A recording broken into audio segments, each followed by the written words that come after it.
السلام علیکم۔ حیرت کدہ میں جو کہانی میں آپ کے لیے لے کر آئی ہوں اس کا عنوان ہے پراسرار چراغ۔ اس کی مصنفہ ہیں رضوانہ سید علی۔ پہلی جنگ عظیم کا دورہ تھا۔ انگریز ہندوستانی نوجوانوں کو دھڑا دھڑ فوج میں بھرتی کر کے کارزار جنگ میں دھکیل رہے تھے۔ بیشتر نوجوانوں کو ترکوں سے لڑنے کے لیے مشرق وسطیٰ میں بھیج دیا جاتا۔ دیہات کے سیدھے سادے لڑکوں کو حقیقت کی کچھ خبر نہ تھی۔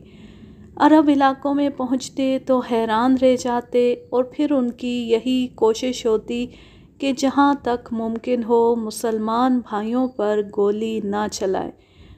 ان دنوں میری عمر 18 برس تھی۔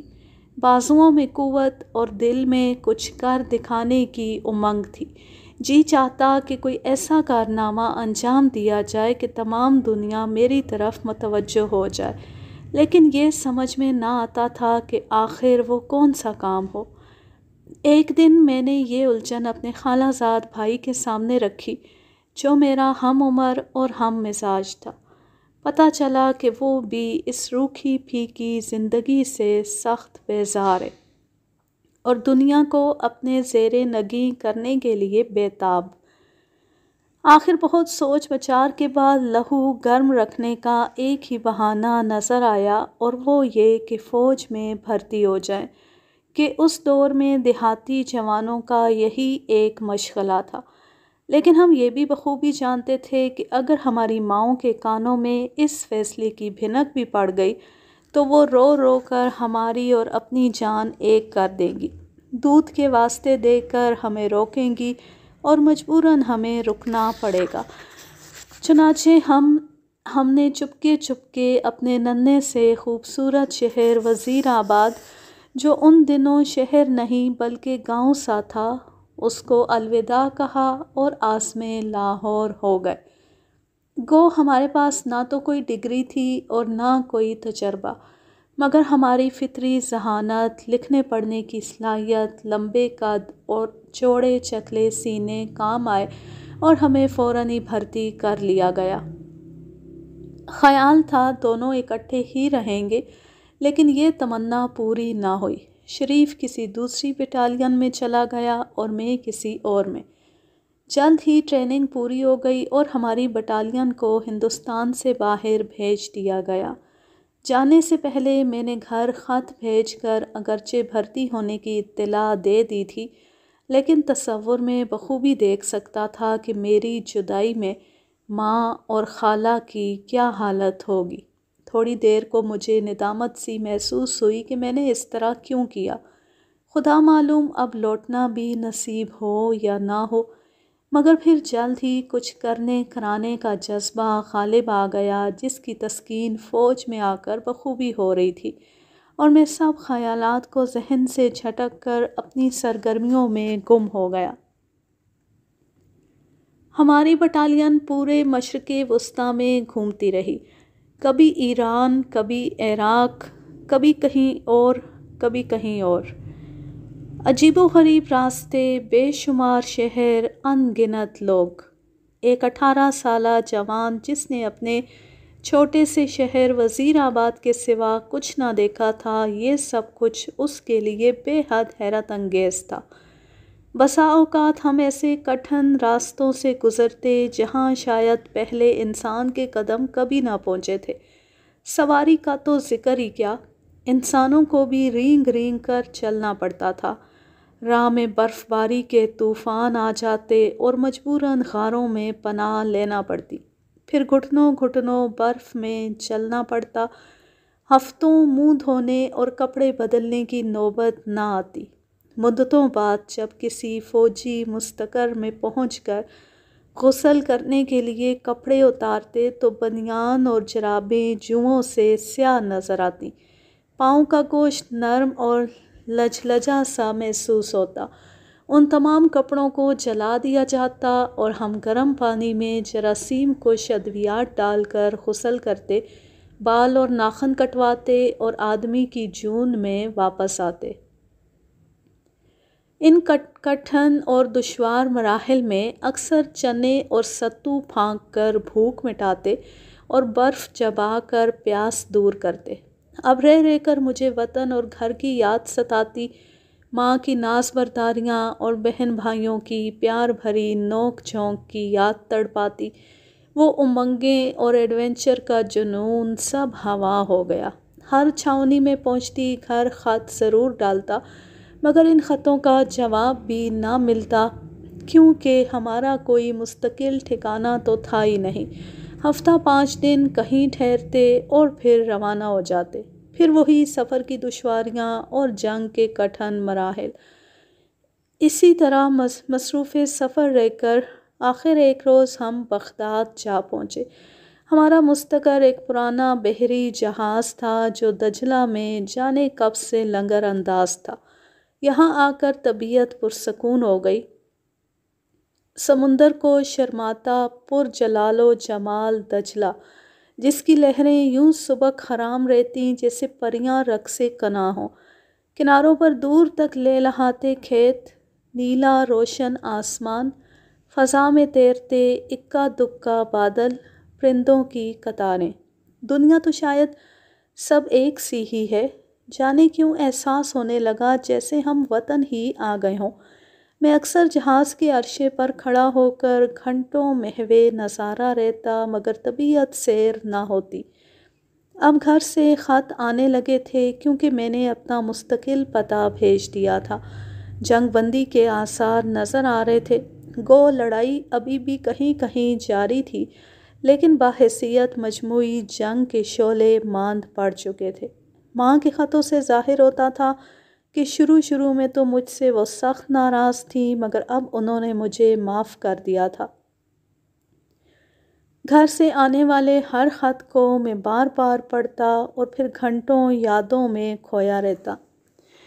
جس دن بھائی کی شادی کی خبر ملی، کتنی ہی دیر عرشے پر کھڑا افق کو گھورتا رہا۔ چشم تصور مجھے صحرے سے سجے بھائی اور اس کی بارات کی تصویریں دکھا رہی تھی۔ پھر اسی عرشے پہ کھڑے کھڑے بہن کی بارات بھی میں نے دیکھ لی۔ وہ دلہن بنی کھڑی تھی، بابل کا آنگن چھوڑ کر رخصت ہو رہی تھی۔ اس کی نظریں مجھے تلاش کر رہی تھیں۔ خود بخود آنسو میری آنکھوں سے ٹپک پڑے۔ میں چونک اٹھا اور یادوں کی بھیڑ سے نکل آیا۔ دل کو سمجھایا کہ تو ایک سپاہی ہے اور سپاہی کا دل بہت بڑا ہوتا ہے۔ اس جہاز پر ہی کافی دن گزر گئے تو زندگی پھر بہت بور لگنے لگی۔ جہاز کی کیبنوں میں رہتے رہتے تنگ آ گئے۔ آخر ایک دن ہمارے کمانڈر نے ہمیں گھومنے پھرنے کی اجازت دے دی، کیونکہ جنگ تقریباً ختم ہو چکی تھی۔ ویسے بھی مقامی لوگوں کو ہم سے کوئی شکایت نہ تھی، کیونکہ ہم نے ان پر ایک گولی بھی نہ چلائی تھی۔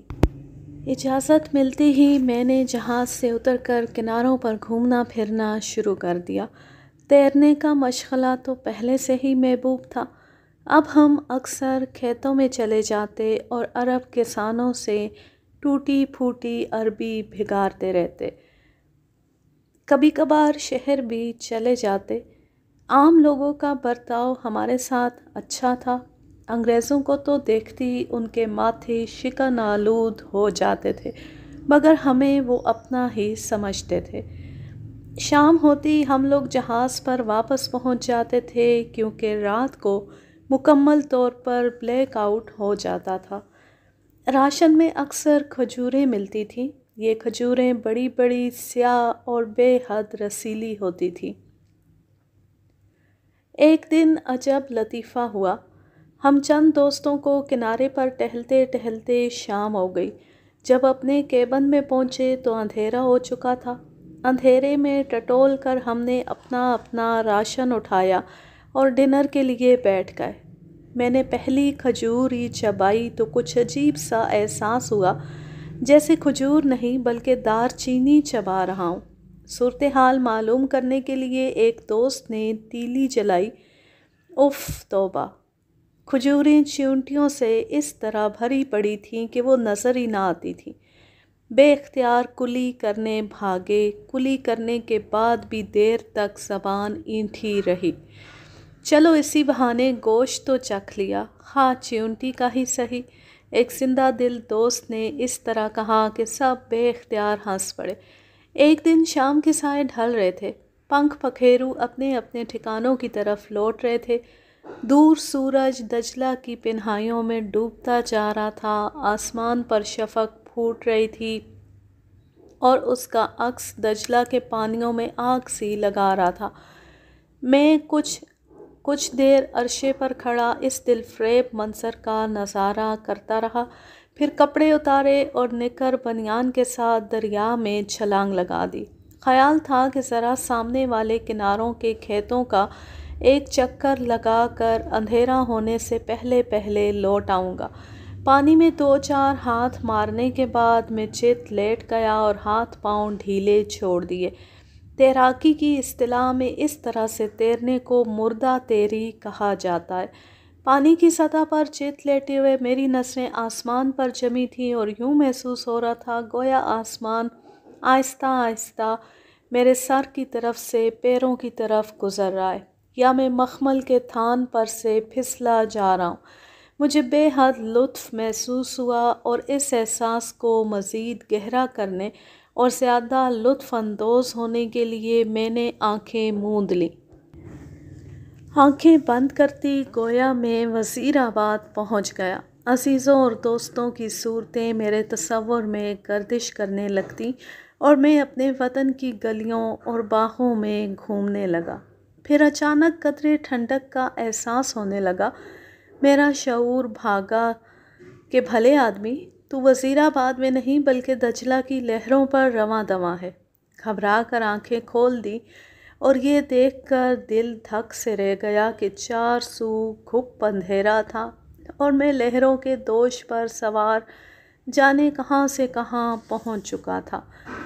جنگ کا زمانہ، بلیک آؤٹ کا دور دورہ اور مزید ستم یہ کہ قدرت کی قندیل یعنی چاند بھی روشن نہ تھا، البتہ کھلے آسمان پر لاتعداد ستارے ضرور جگمگ کر رہے تھے اور ان کا عکس پانی میں پڑ رہا تھا، گویا زمین آسمان یکساں روپ دھارے ہوئے تھے۔ لیکن اس وقت یہ یکسانیت اور یہ انوکھا حسن مجھے قطعاً متاثر نہ کر سکا۔ میں آنکھیں پھاڑے اس بات پر غور کرتا رہا کہ سورج اتنی جلدی غروب کیسے ہو گیا۔ پھر میں نے محسوس کیا کہ لہریں پرشور اور ٹھنڈی ہوتی جا رہی ہیں، جبکہ ساحل کے قریب دریا بالکل پرسکون ہوتا ہے۔ ابھی تک میں اسی طرح سے چت لیٹا یہ سب کچھ سوچ رہا تھا اور کبھی اوپر کبھی نیچے دیکھ رہا تھا، لیکن اب گویا میرا شعور پوری طرح بیدار ہو گیا اور میری چھٹی حس مجھے ایک سنگین خطرے کا احساس دلانے لگی کہ شفیع صاحب، آپ دجلہ کی لہروں پر لیٹے لیٹے یہ بھول ہی گئے کہ آپ کہاں تشریف فرمائیں اور آرام سے وزیر آباد میں مٹر گشت کرتے رہے۔ نتیجہ یہ نکلا کہ دجلہ کی لہریں آپ کو چپکے سمندر کے قریب لے آئیں اور اب آپ خیر سے ان کے ساتھ ساتھ سوئے سمندر رواں ہیں۔ میں ہڑبڑا کر اوندا ہو گیا اور تیزی سے واپس لوٹنے کے لیے ہاتھ پاؤں مارنے لگا۔ دجلہ شہروں کے قریب تو پرسکون اور پرامن رہتا ہے، لیکن جیسے جیسے سمندر کی طرف بڑھتا جاتا ہے اس کا پاٹ چوڑا ہوتا جاتا ہے اور وہ تمام طوفان، گہرائیاں اور سمندری مخلوق اس میں پائی جاتی ہے جو سمندر میں موجود ہوتی ہے۔ جہاں ہمارا جہاز کھڑا تھا وہ دجلہ کے کنارے آخری آبادی تھی۔ اس کے بعد دریا کے دونوں کنارے ویران تھے۔ جنگ کی وجہ سے ان دنوں جہاز رانی بھی بند تھی، یعنی اگر میں سمندر کے رخ پر آ چکا تھا تو میرا بچنا محال تھا اور سمندر کی مہیب لہروں کی بھینٹ چڑھنا میرا مقدر بن چکا تھا۔ یا اللہ، کیا یہ دریا میرا مدفن ثابت ہوگا؟ وطن کی مٹی بھی نصیب نہ ہوگی؟ میدان جنگ میں بندوقوں اور توپوں کے سامنے موت سے نبرد آزما ہونا اور بات ہے، لیکن یوں بے بسی سے ہاتھ پاؤں مارتے ہوئے لہروں کی آغوش میں جا چھپنا، نہیں، ایسی موت مجھے پسند نہیں۔ یہ سوچتا جاتا تھا اور انتہائی تیزی سے تیرتا جاتا تھا۔ جان بچانے کی خواہش نے گویا جسم میں بجلی سی بھر دی تھی۔